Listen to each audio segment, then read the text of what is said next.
Hi friends, how are you? Welcome to my kitchen cooking blog and my YouTube channel. તો friends હું આજે ચણાના લોટના લાડુ બનાવી રહી છું.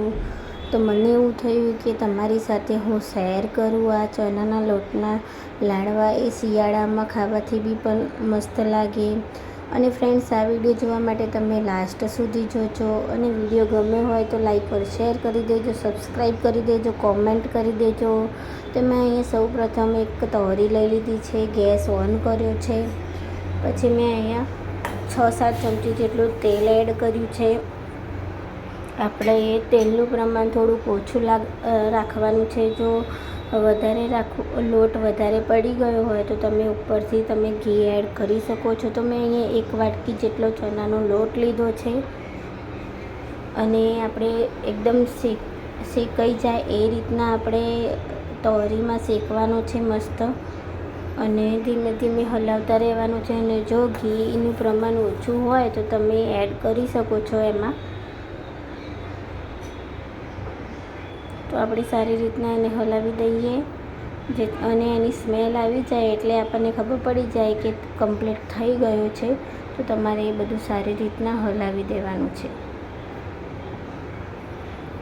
એની અંદર લમ્સ ના થાય એ રીતના આપણે બધું જ છૂટું થઈ જાય એ રીતના આપણે કરી શકીએ, હલાવી દઈએ. અને પ્લસ તમે ભગવાનને પ્રસાદ ધરાવવો હોય, કંઈક ઘરમાં કોકના માટે મહેમાન આવ્યું હોય તો તમે આ બનાવી શકો ફ્રેન્ડ્સ. એકદમ ઇઝી રેસીપી છે.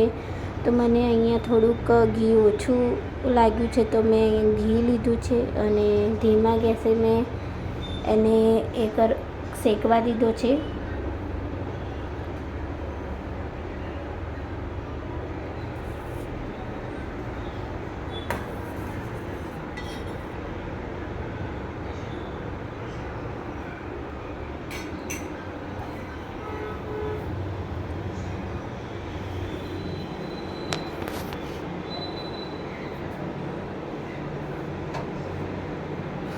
તો ફ્રેન્ડ્સ, જો આપણો એકદમ મસ્ત થઈ ગયો છે.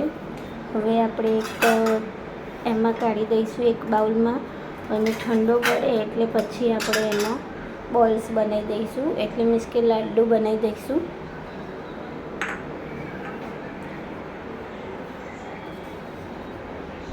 દસ 15 મિનિટ માટે એને આપણે રેસ્ટ કરવા દઈશું. બધું છૂટું પાડી દઈશું, કેમ કે છૂટું પાડી દઈએ તો મસ્ત લાડવા થઈ જાય આપણા.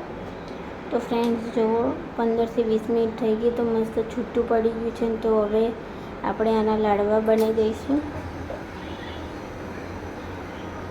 પછી મેં અહીંયા દળેલી ખાંડ લીધી છે.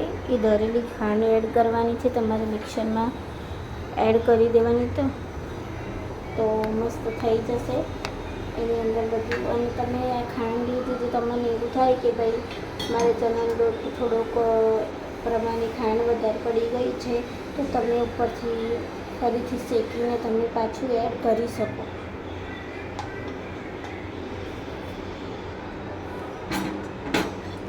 મારી થોડીક ખાંડ થોડીક એ આવી ગઈ હતી એટલા માટે તો હું બધું સારી રીતના મિક્સ કરી દીધું છે.